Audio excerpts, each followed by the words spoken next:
long division with remainder, decimal solution, and with step-by-step. This app has 2 languages that can be used, which are English and Indonesian. You can enter any natural number as the divided number, and the divisor can be up to 16 digits maximum.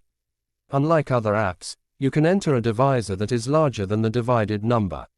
So, there are no requirements whatsoever in entering it.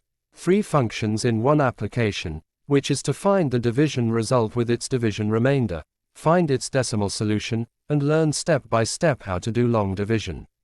Another benefit of this application is that you can know the form of simple fraction, mixed fraction, or decimal fraction with or without repetition, from the division of 2 integers a and b. For example, 22 divided by 7, the simple fraction form is 22/7, the mixed fraction form is 3 1/7, and the decimal fraction form is 3.142857.